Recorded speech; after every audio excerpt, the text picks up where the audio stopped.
Hello and welcome to Man Lab, the arena where the global modern bloke scales the peak of prowess and shakes from his boots the cloying mud of inadequacy.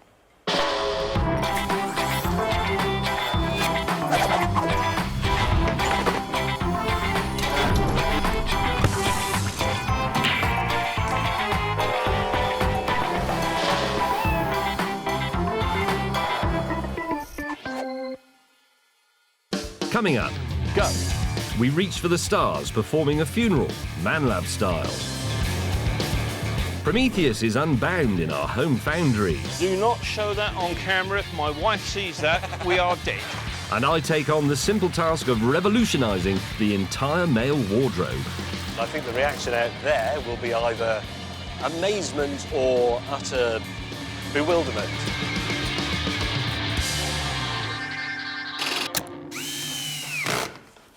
Later on, we'll be attempting to put an end to the tyranny of male fashion.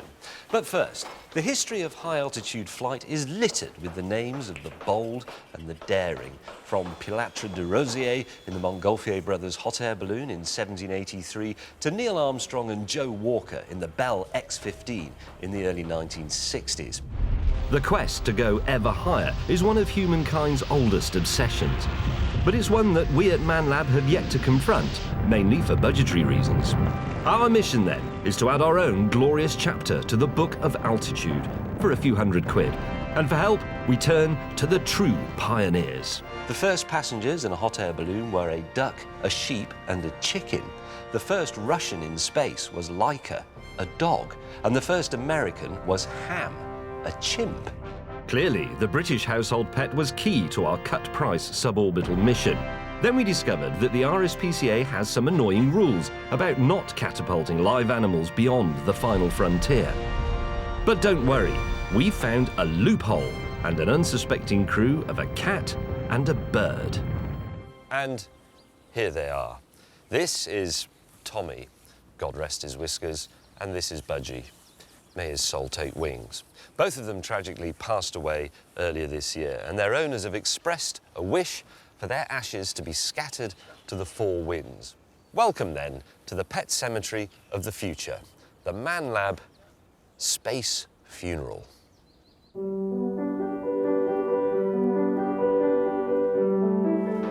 Our mission began with our two brave volunteers. Or rather, permission from their owners.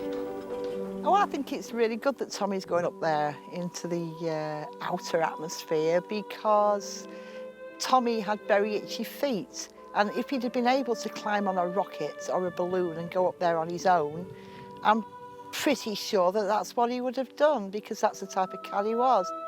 Well, this budgie was known to me as number 35. I've got that many, I don't give them names. And nothing particularly wonderful has happened to me in my life, but now it appears that I'm going to be part of the space race, along with number 35. Do you think that's enough, Matt? Yeah, I think so. Our plan was a simple one. Taking the urns containing our recently cremated companions, we would attach them to balloons, which would take them up to the edge of the Earth's atmosphere and then release them, somehow, into the comforting black void.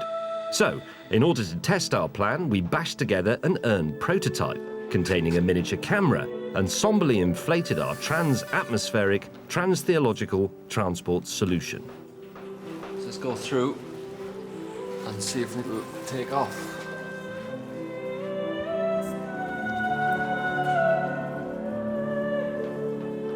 And it worked.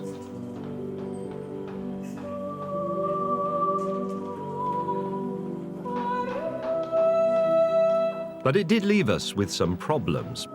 One, it had taken 35 balloons to lift one quite light version of our urn. Two, our prototype urn only had one camera on it, which was a bit risky if it got damaged. And three, all our hard work was now stuck on the ceiling. It works.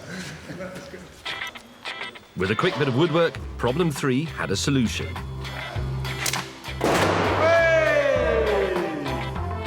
The other problems, however, needed a bit more thought. We quickly decided to make the switch from lots of little balloons to one large weather balloon per pet. But what to put in that balloon divided the Man Lab. We would like to use some hydrogen. So hydrogen has the advantage, of course, of being lighter. Everybody always uses helium. Hydrogen's about half the way to helium, so it's going to give us more lift. It's going to go up fast.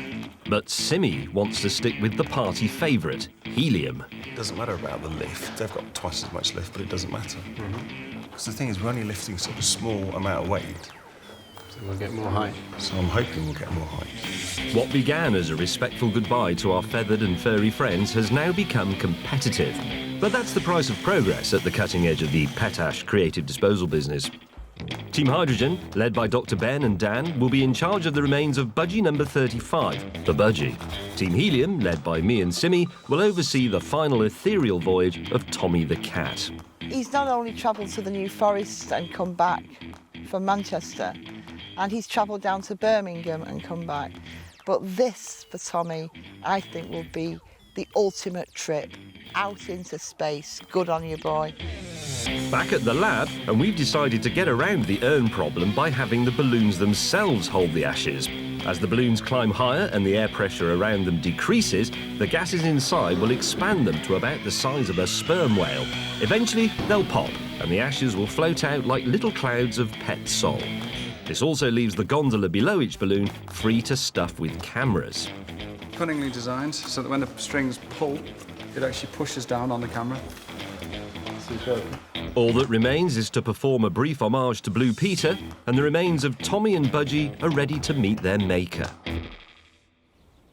This vaguely cat-shaped gondola will be suspended below the balloon and contains all the scientific equipment necessary to record Tommy's ascent to heaven.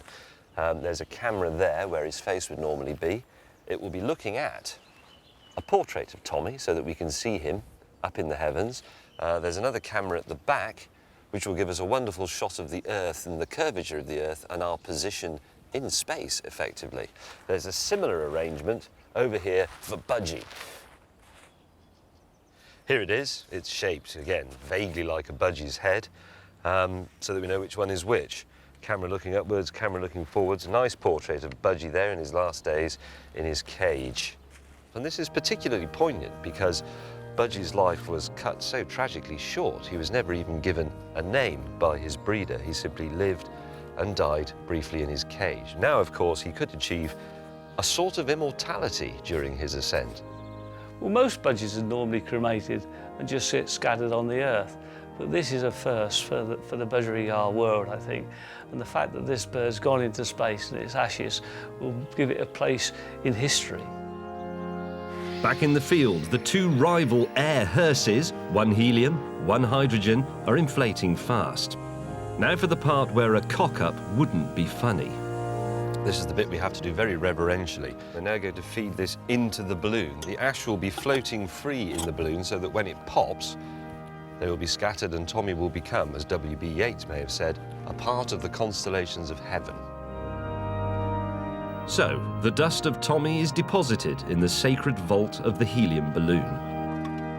And Dr. Ben's Team Hydrogen is paying similar respects to budgie number 35, the budgie.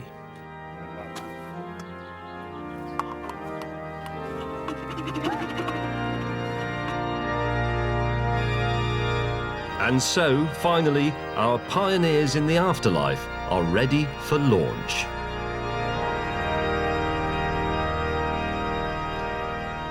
This is, of course, a funeral. It's a sky burial and should be afforded the dignity that such an occasion demands. But at a more fatuous level, it's also, of course, a race. It is Simi's team versus Dr. Ben's team. It's helium versus hydrogen, and it's cat versus budgie. As in life, so it would appear in death. Are we ready?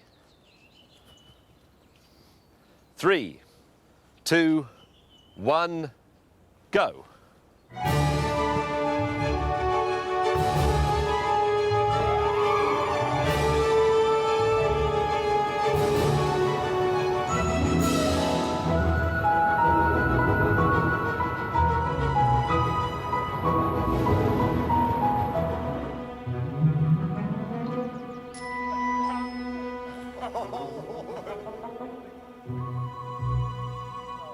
Right.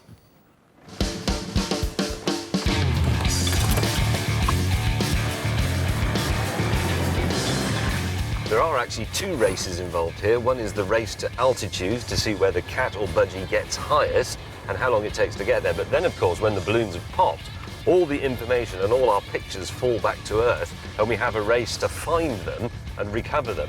This equipment is going to do most of that work for us. This noise you can hear is the data, the raw binary data, coming back from the transmitter inside our balloon. That's cat balloon. That tells us where it is with GPS. It's decoded on this screen. This gives us information on how high it is, what the time is, its coordinates, lat and long, temperature and so on. And this later can be further decoded into a map like your car sat-nav, which will tell us in James Bond style with a little bleep on the screen where it is when it lands. At just under 500 metres, Tommy the cat and our helium balloon have a clear lead. But Budgie and Dr. Ben's Team Hydrogen are gaining fast. So far, I believe that the cat is 300 metres above the budgie. So far, bad news for us. But we can hope it can change.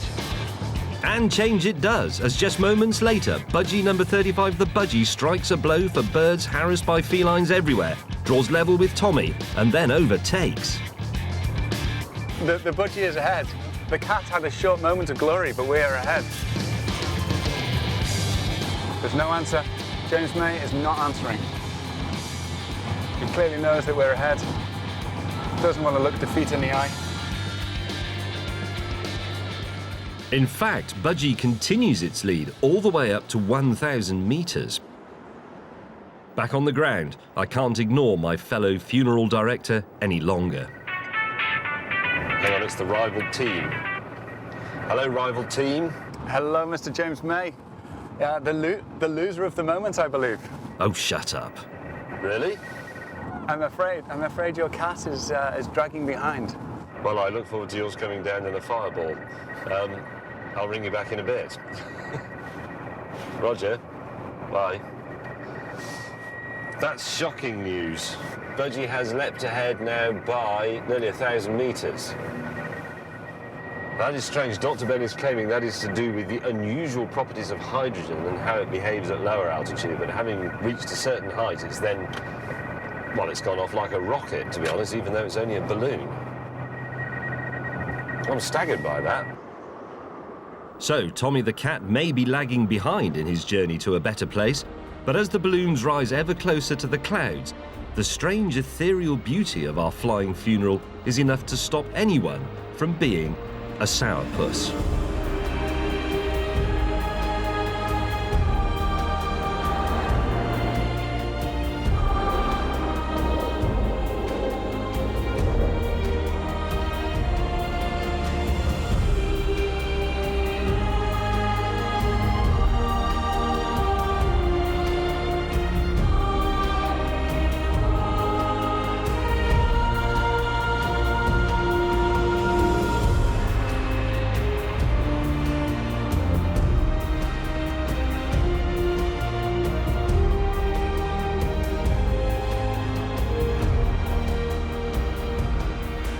The buffeting through the clouds has cost Budgie its advantage, and the two animals are neck and neck again in the final race to heaven.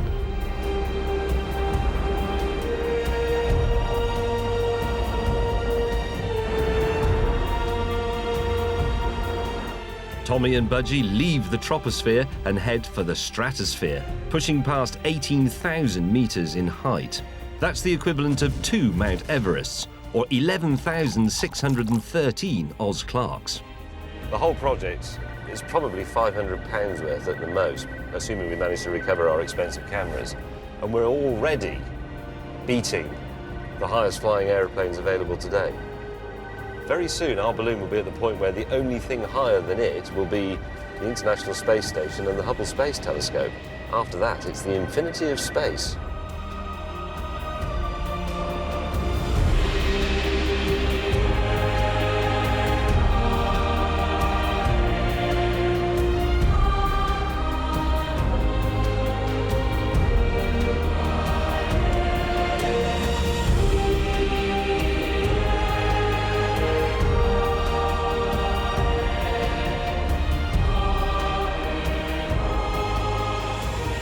Back on the ground, we've caught up to the balloon's current position.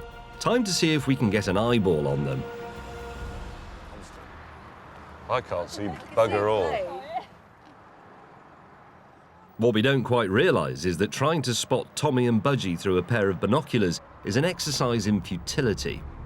Because, unbeknownst to us, they have reached an incredible height of 25 kilometres, soaring into the stratosphere to become pets at the edge of space.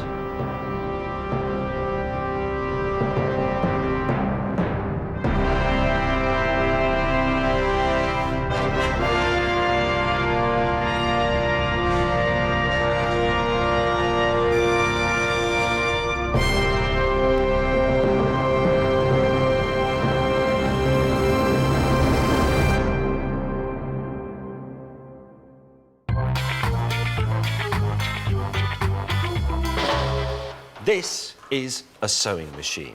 Something like it has been with us for many generations, and it was a brilliant invention. It clothed the masses affordably. It stopped old people banging on about how they'd only ever had one shirt and they wore it every day for 40 years.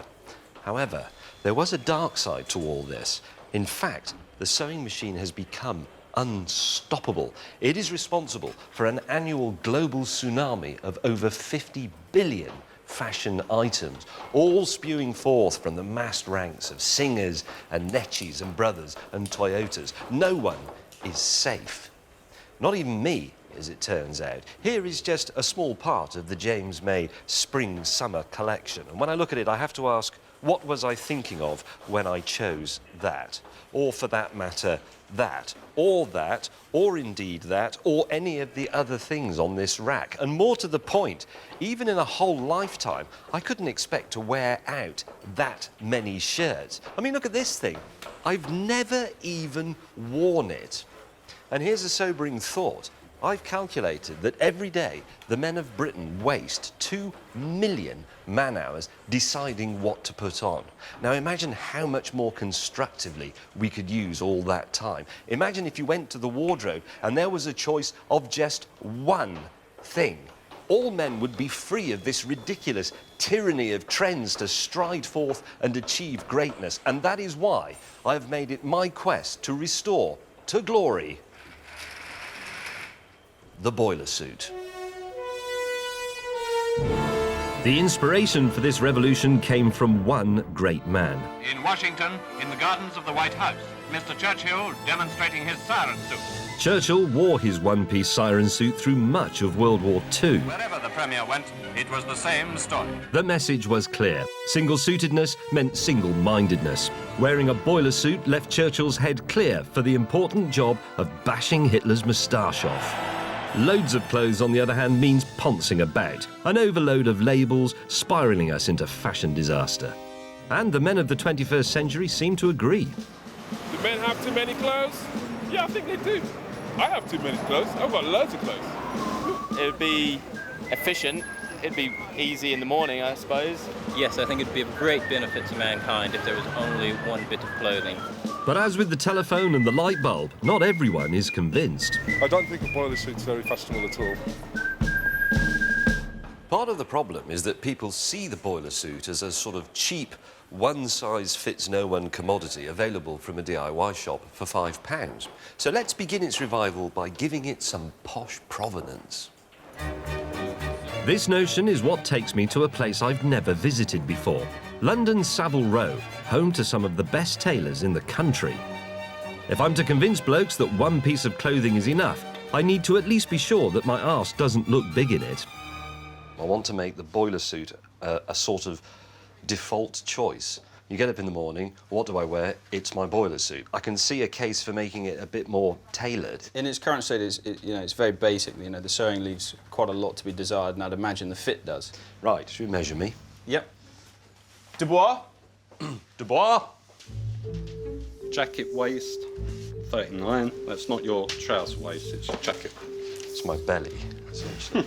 Right. Dubois measures everything about me, but he doesn't ask me which way I dress. He can probably tell that the answer is very badly. Inside leg, 33. And I know I said it had to fit around the back, but is this really necessary? So what, that's the diameter of my buttocks? Yeah. The circumference, rather? Yeah.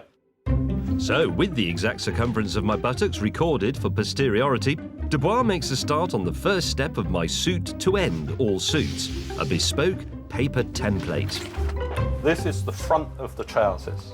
That's that bit. That's that, yeah. Dubois would like me to go away, so I do, to choose a suitable fabric. I'm going for sturdy wool, rather than the boiler suit's usual electric shock from the door handle nylon. Pocket linings are the one area where I could fall victim to my love of loud fabrics. Have you got anything a bit more patterned? Yep. Let's have a look. A bit more flamboyant. So if we have a look for something like a jacquard lining, like these are, your flower sort of motif. Yes. Yes. Yes. Yes. Oh, yes. I must fight this urge, so Winston Churchill wouldn't have done this. Stick to the basic boiler suit, you fool. Mind you, look at these. That's got butterflies on it. I think I'd quite like the butterfly one and the space disc thing. I may have been sucked into the abyss of what's hot this season just then, but it's all okay. I'm not saying that every man has to wear exactly the same boiler suit. After all, my inspiration was Churchill, not Chairman Mao. The point I'm making is that every man should have only one suit. How they style it, and for what purpose, is up to them. And perhaps I'm being a bit square. Maybe the boiler suit deserves a more liberal reinterpretation. To activate stage 2 of Operation Onesie, I recruit some trendy fashion students. Wow, look at all this. Even though wearing just one outfit for the rest of your life goes against everything they're taught and stand for, the students have excelled themselves. Oh, see, those are the tails wrapped. Yes, they wrap round from the bottom up and round, so they come round the front. So it's like formal wear, but it's workwear at the same time. Okay, so I could just step into it in the morning without having to find the separate jacket and trousers. Yeah. Okay. Clothing. Is that me? Yeah, it's a young version. Oh, thank you. To them, the boiler suit has become the muse of the style conscious. Lots of different functions, different size pockets for different size things. Sandwich pocket. This one was actually my dad's idea. He said the last thing you'd want to do is unzip it all, take all his sleeves off if you needed a number 2. A poo flap on a boiler suit. I mean, he does have a point, actually. I hadn't really thought of that, but... Like artists, some of them may have revealed things about themselves. So this is going to have a slight sort of bondage look to it. It's sort of a slight cross between the Terminator and the Village People. And then there's Adam. Hi, Hang on a minute before you go any further. This man's got antlers. Yeah, it's... Why? Why this? Why's he got antlers going out of his head? Yeah, because I really like the antlers. Yeah, what I'm wearing is this one is antler, actually. I just never thought of it. That's all. I've never thought. I'm ready for this party. Oh no, bugger! I forgot my antlers. You should hold Despite his strange ideas about head furniture, one of Adam's designs looked rather brilliant. Just make sure I've understood this. So all the red flaps... You can turn it over, so get everything covered. Could you really make that? Yeah, I can. Suddenly, the traditionally soot-stained, boiler-based all-in-one is the avant-garde of acceptability. And so, like Victorian children yoked to lethal machinery for no pay, the students set to work. Good. I've decided to take the fight straight to the enemy. We're going to take our collection to the catwalk at Earl's Court, right in the middle of the prestigious Graduate Fashion Week. If this works, man will be free and the wardrobe can be used for something useful. But on the other hand, I could end up looking like a Burke in a baby grow. Adam's attempt to turn those otherwise useless antlers into a very useful and practical fashion accessory got us thinking about the very topical issue of recycling. Now, this, as I'm sure you know, is a lemon squeezer, and it's a very attractive thing. Unfortunately, though, it does fall rather short in its intended role as a squeezer of lemons, because when you use it, it's unstable, it falls over, and you fracture your wrist. So, in the vernacular of the metalworking trades, this is what is known as scrap. We also have this, the so-called friendship bowl. This is the Queen of Hearts fruit platter, and I'm sure you're getting the drift by now. The good news is, all of those things are made from aluminium, so they can be sent for recycling. And then maybe one day they will reappear as the kettle or part of the engine of my car. But why actually bother your local authority with all that? With a bit of initiative, we can do the recycling job ourselves here in the Man Lab. Because the one thing we don't have is a decent, practical, usable lemon squeezer.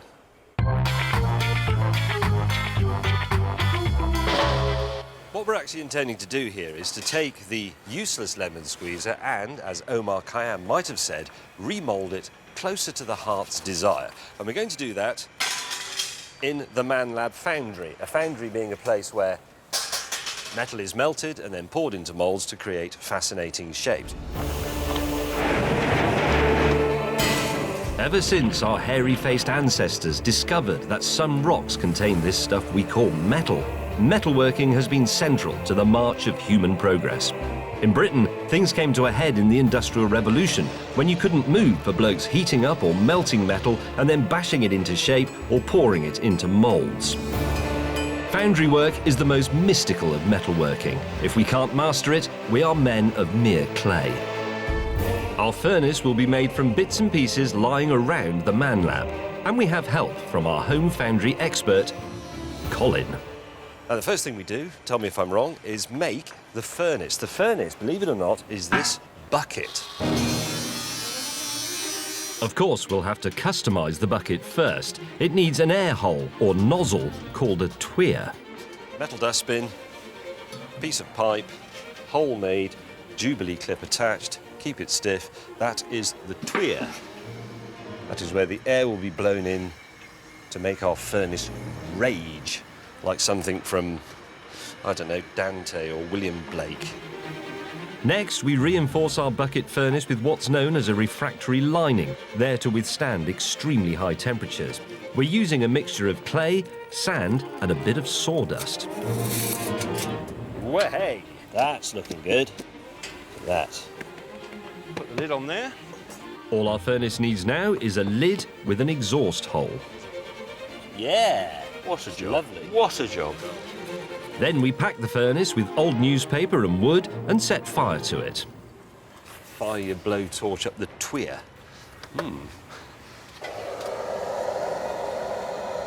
Here we go. Try a little air in there. The air will be provided by a familiar household appliance. Well, it's familiar if you're married to Colin. That hairdryer is easily the most technically advanced piece of equipment. Do not show that on camera. If my wife sees that, we are dead. I am dead. She doesn't know it's here. Yeah, well, that's lovely. Well, hey. That works.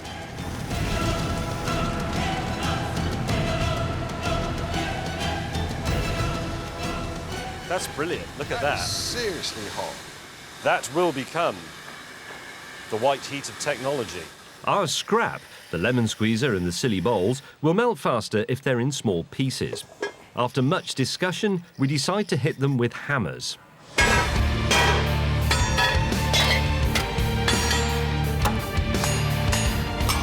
I'd love a better lemon squeezer. Oh!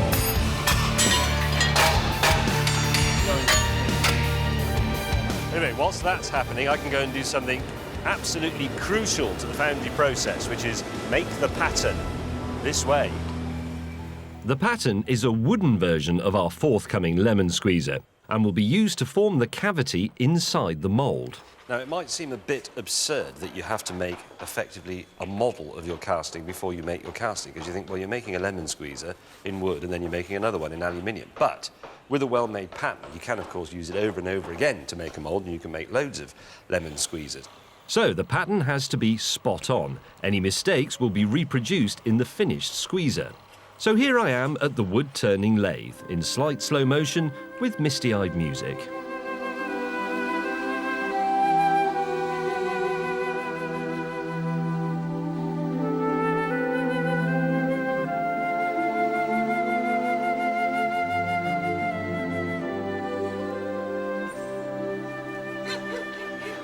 The knobby bit sometimes known as the reamer. We're going to model it on the Phillips stroke Posi-Drive screwdriver head so that our lemon squeezer is a little testimony to our love of hand tools. Once the screwdriver-inspired reamer is ready, I attach it to the base and then finish the lot with some blue paint left over from my grand's bathroom, rubbing down for a perfect finish. And there we are. As Sir Henry Royce, motorcar and aero engine maker, had inscribed over his fireplace, whatever is rightly done, however humble, is noble. And you can't get much more humble than that. Let's see if it's rightly done. Right, here is our pattern from which we make the mould. The mould is made out of sand. It is a mixture of silver sand and clay. To form the mould, this sand is carefully packed around the pattern in the two-part moulding flask, as it is correctly called. But you mustn't move the pattern around, otherwise, obviously, it comes out the wrong shape. Then you'd have a sort of comedy lemon squeezer. In the top half of the mould, or the cope, we form a hole, or sprue, into which the molten metal will be poured, or tipped. It's nice to have a use in life, even if it is only holding your sprue. We are now at a crucial junction in the moulding process. Now, do you want to do the technical part? What, the separation? That's got to be lifted dead straight. I know. Dead straight, otherwise we'll knock the sand. I'll move out the way. I'm not having any blame for it not coming out right. If I cock this up, we'll have to start again.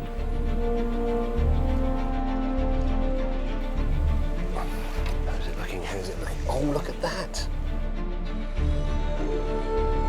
Be very quiet at home, please, for this moment. Don't make any sudden movements or drop a glass or anything like that.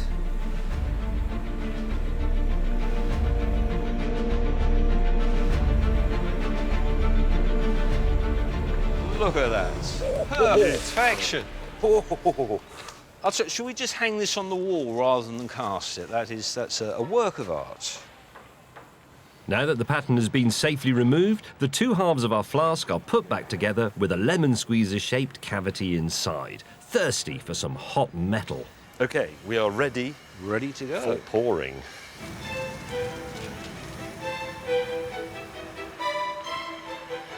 Here you can see our sacrificial offering to Vulcan, the god of fire and metalwork. Apply hairdryer.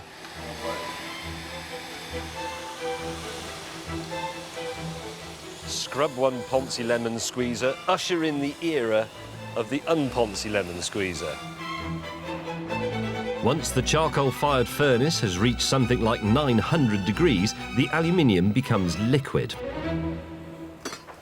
Whoa, look at that! And so, like the horny-handed generations before us, we must turn molten potential into cold, fruit-squeezing reality. Time for the pour. And the excess, pour. This is fantastic. Beautiful.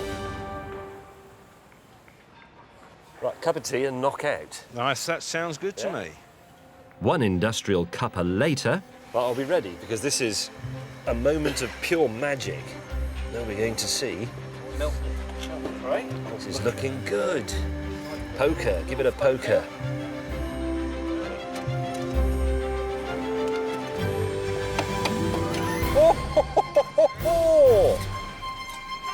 Where's the tongs? We need to show this to the world. As I believe Goethe said, our passions are the true phoenixes. When the old one is burnt out, a new one rises from its ashes. And if we could paraphrase that, we could say, our lemon squeezer is the true phoenix. When the old one proves utterly useless, a new one rises from its aluminium. And there it is. And just to prove the efficacy of the ManLab self-cast Phillips screwdriver-headed squeezing solution, we promptly knock up a few celebratory pancakes. Here we go. Let's squeeze a lemon. It works! Look at that. Completely squeezed. A couple of pips in it for authenticity. Lemon juice.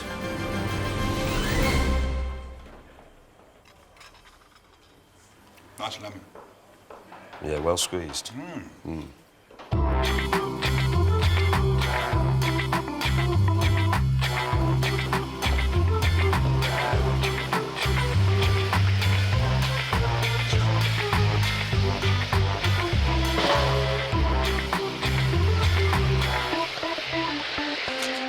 Ah, yes. Anon has written in. He says, Sir, in your first and excellent series of Man Lab, you showed us how to cheat at playing the guitar for the purposes of minstrelsy. Fair if you expect admiring, dear if you provoke desiring, grace, dear love, with kind requiting. However, you did not really explain how to tune it. Please, could you do that, ere I die? Well, look, it's really quite simple. A guitar normally is tuned like this. And it's a very pleasant sound, but it makes it very difficult to actually play the normal, regular chords you need for pop music. You need to be able to do... I think that's G major. You have to do very complicated, contorted things with your finger. So, for the purposes of just having a bit of a play-along, it is easier if you tune a guitar like this to what we call open fifths, so that you can play any basic chord simply by moving one finger along. OK? Now, here is how you do it. You take the bottom string of the guitar, that is the one furthest from the floor, the thickest one, the lowest note. Get that note in your head, and that is the beginning of a scale of 8 notes. Do, re, mi, fa, sol, la, ti, do. The only 2 notes you need now to tune the guitar are do and so. Do, so. That's neither of those, so I'm going to knock it down a bit. And so I set about tuning the strings to only the notes do and so, in the following order. Do, so, do. That's another do. That's another so. And that's another do. And then, by using the one finger and moving it up and down the fretboard, you can play what sounds like a convincing chord. It isn't, it's very simplified, but it doesn't matter. If you're being a minstrel or just singing pop songs, it's good enough. So you can play the Man Lab theme.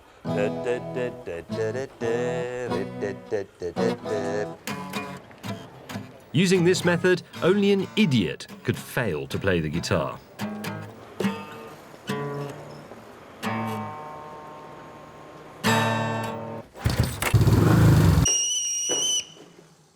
Go!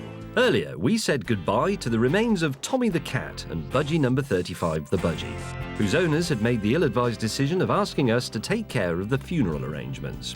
So we sent their ashes to heaven, inside balloons. And it worked, better than we imagined. The balloons shot up like rockets, carrying the cat and the budgie far above the earth. Beyond the clouds and into the stratosphere, until, finally...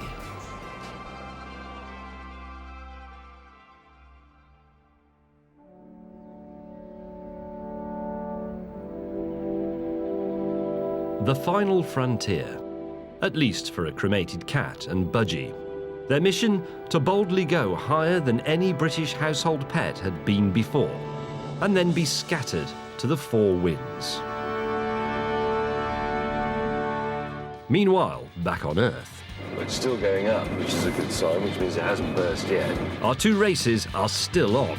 The first to see whose balloon will go higher. My own Team Helium with Tommy the Cat, or Dr. Ben's Team Hydrogen. The second race is to see who can recover their cameras first when they fall back to Earth. We're speeding towards the recovery point and hoping very much that by the time the balloons go pop, we will both have won the height race and won the recovery. But back at the edge of heaven, away from our earthly concerns, racing seems irrelevant.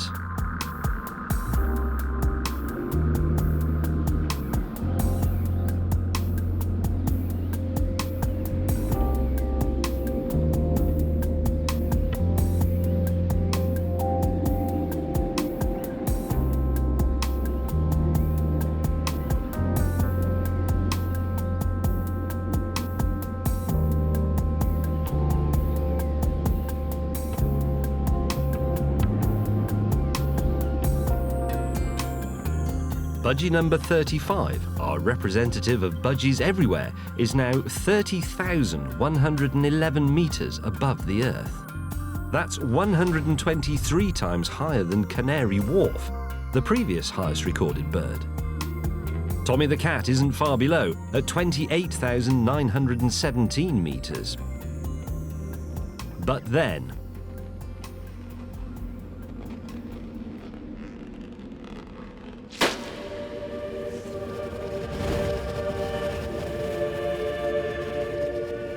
the air pressure outside Tommy's balloon is finally too low for the helium inside it, and it bursts, beginning its long fall back to Earth. In slow motion, you can actually see the ash being released and the final remains of Tommy the cat floating away.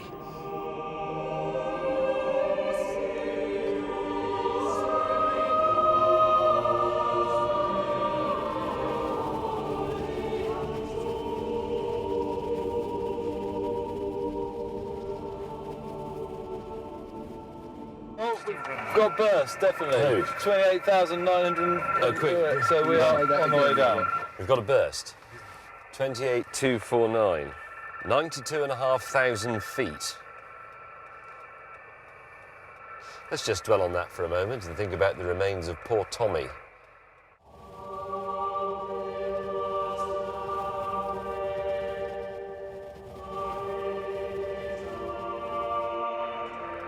They've just been, quite literally, spread to the four winds. Tommy's camera gondola is plummeting back towards Earth, but budgie number 35, the budgie, is still flying high. Team Hydrogen and budgie have won the altitude race, and at a final height of 30,352 metres, it erupts into a shower of glory.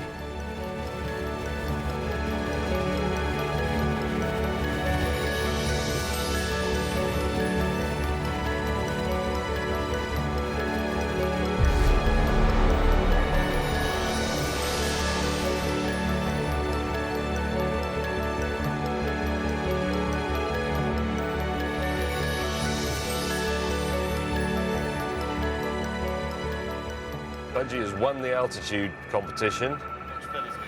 So Hydrogen has won altitude, Budgie has won altitude. Dr. Ben's going to be unbearable. We won! So both balloons have now burst, but we burst higher. Losers.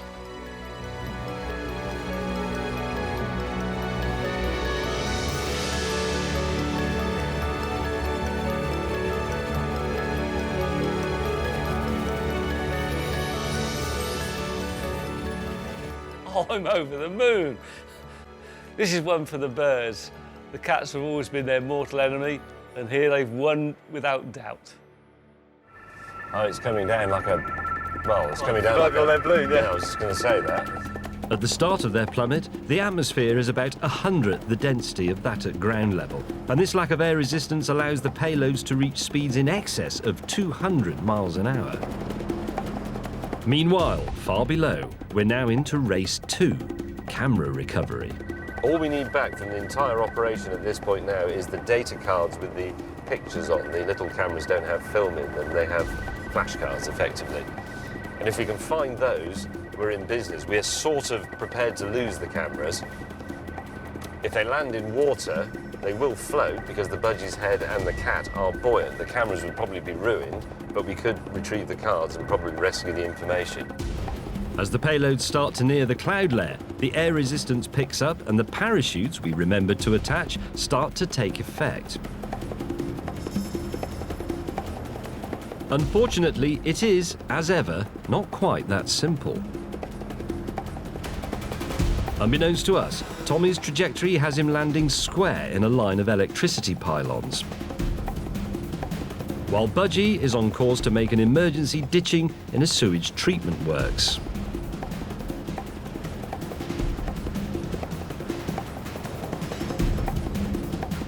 Oh, pylons.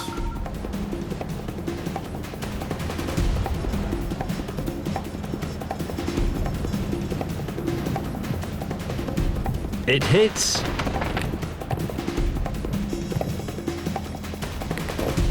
And falls.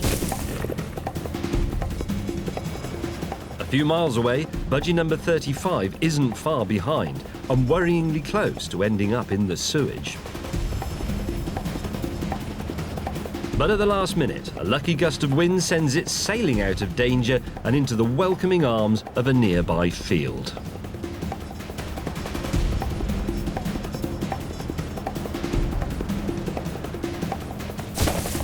The budgie has landed.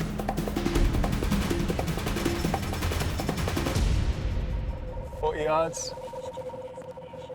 We're there. 20. Should be right here.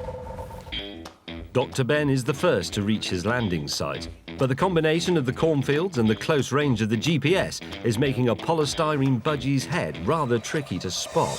Okay, start way. Here it comes. We are getting close. And over in our cornfield, we're having similar problems. Could be either side of the road. We are now 75 kilometres from our launch site, but a tantalising 50 metres from our gondola. So it's just there, yeah? You can just about see it? Yeah. Sticking up through the colours. So we found it. Parachutes. What's on the end of the string? James, do you want to reel it in? Can't see it. I think it's here. I think it's here. That was very close. Look at, can you see the pylon that we must have missed by feet? So can you smell? That is a sewage works there. We're lucky it didn't land in there. Yeah, a few hundred yards further and we would have been swimming. Our aerospace string is stuck. We fall over. Yeah. That's it there. You see it?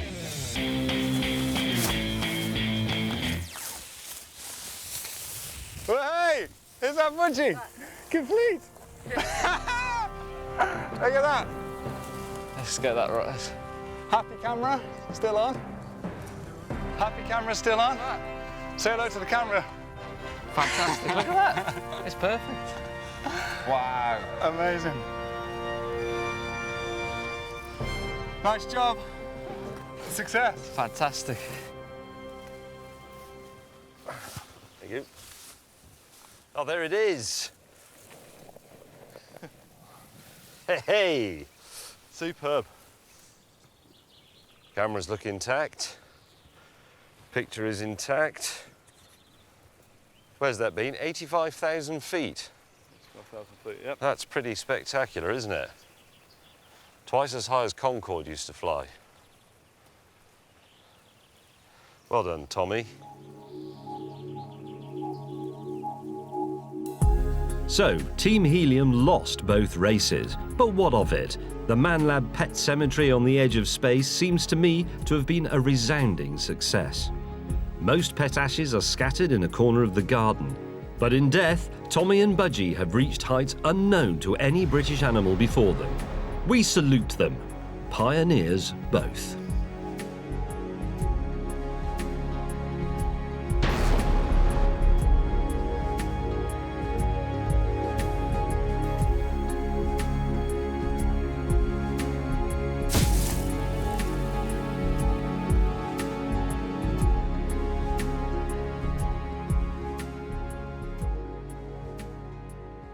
If your beloved pet has recently shuffled off this mortal coil and you'd like it to perform one last duty, clogging up the engines of a budget flight to Malaga, do please get in touch.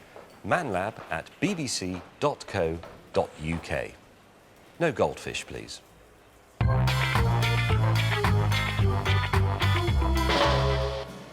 Earlier, I declared war on male fashion. I want to make the boiler suit a sort of default choice. My mantra, one man, one customised boiler suit. Sandwich pocket. This man's got antlers. A poo flap on a boiler suit. I've convinced a renegade group of fashion students to help me out, but now we face our biggest challenge, presenting our revolutionary vision on the enemy's home turf, the catwalk. Welcome to Graduate Fashion Week. It's the highlight of the fashion students' year. The place is absolutely teeming with bright, creative, optimistic young people hoping to make an impact in this gay-mad world we call the fashion business. And really, I'm here hoping to put an end to fashion, really, to stop the tyranny of trends and reduce the male wardrobe to a single one-piece overall. It may not be a very popular idea, Graduate Fashion Week is the beating heart of the country's fashionistas. The place is jam-packed with designers, photographers and, most importantly, the money men, buyers. A well-placed boiler suit uprising here could start a chain reaction and bring the fashion empire to its knees.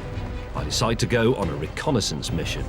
What will their attitude be to a bloke who is sort of taking an anti-fashion stance? There's always been a kind of strong history of anti-fashion throughout fashion anyway, so I just think it depends on how it looks and what it looks like. If you get halfway and people are literally jeering and throwing things, is it acceptable to retreat, or is that just, is it a bit like the front line in 1916, you have to keep going? You have to keep going, yeah. Right. Yeah. It's clear then, this is do or die. Once the 1st Boiler Suit Battalion breaks cover and hits that catwalk, there's no coming back. What we need are some top models, precision trained to show off our designs. What we have are me, Will, the producer, and a bunch of blokes we grabbed from the pub next door. Face the audience, darling. And the audience is out there, yeah. And turn right. No, I'll tell you when to go. Okay. Do not preempt. Not since the first prehistoric Homo erectus tottered up onto its hind legs has a group of men had such difficulty in simply walking. So can you pose on the way up, did you say? You sort of come straight out, just go 1, 2, and then carry on walking straight away down the middle. Shall I try that? Yes, go on. So that's the flats of the back bit Yeah, here. you're so going round here, so and I I'll say go. You say Back go, to the and I front. turn there and I go. 1, 2, off you go. And go. Will and I glide up the catwalk like consummate professionals. Okay, so stop here. So then we sort of go.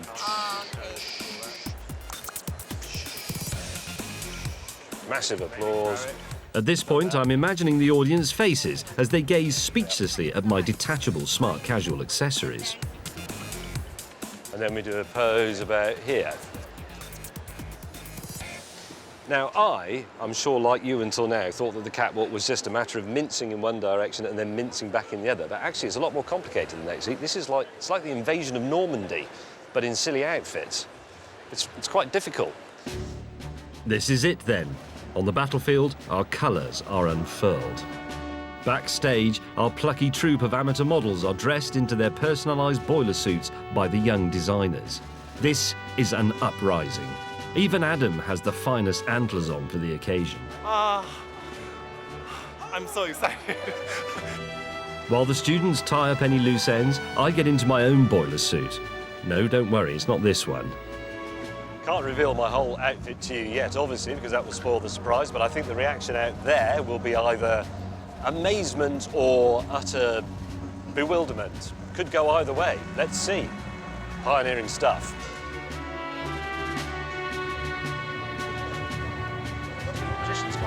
Yeah. OK, chaps, over the top we go. Maybe that poo flap wasn't such a bad idea.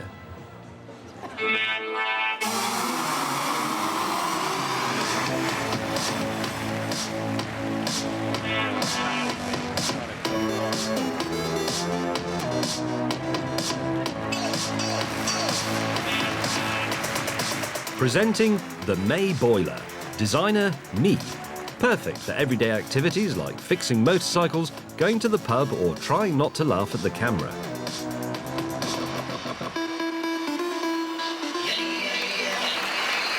The May Boiler also comes with multiple accessories for formal wear. But before I get into those, and as the audience hasn't left yet, the student designs are going to take the front line. First up, the Biker Boiler, designed for the gentleman who likes racing around the track and hammering in invisible nails.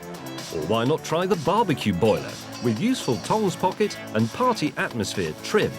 The Hammer to Glamour Boiler, for a day fixing the roof and a night at the opera.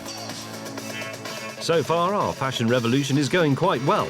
Our troops seem to be winning over the crowd with the versatility of their humble boiler suit, offering a look for all lifestyles. Even one or two of the buyers have sat up to take notice. It's only when the audience are hit with designer Iona's boiler suit that things start to come a little unstuck. I think this is for people who spend a lot of time in the rain but don't mind wet knees. It's up to Adam to save the day with his multi-flap design that I was such a fan of earlier. Unfortunately, this being Adam, he's gone and stuck a ruddy great pair of antlers on the back of it. OK, go. To close the show, we return to show off producer Will's suit with formal black tie attachments, ideal for all those endless BAFTA awards evenings. The beauty of these attachments is that they can be removed in the flick of a wrist once you've been beaten by MasterChef, thus leaving you ready to continue plumbing, painting or whatever.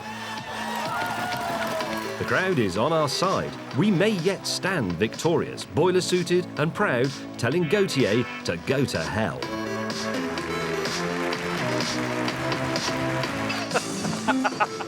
The ordeal is over. Our student designers take the stage to gratifyingly enthusiastic applause. Thank you very much. Thank you. And the question is, have we succeeded in releasing men from the yoke of fashion?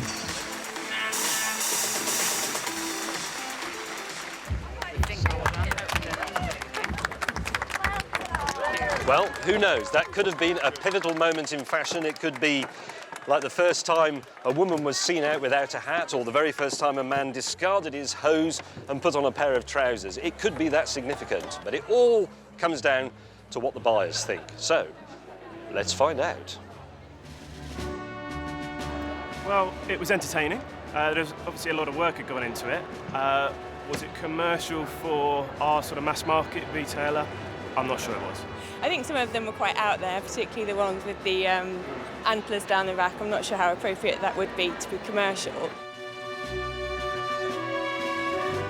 I thought it was really good. I was pleasantly surprised, to be honest, and I think you could really see all the work that had gone into all the garments, and I thought it looked pretty sharp.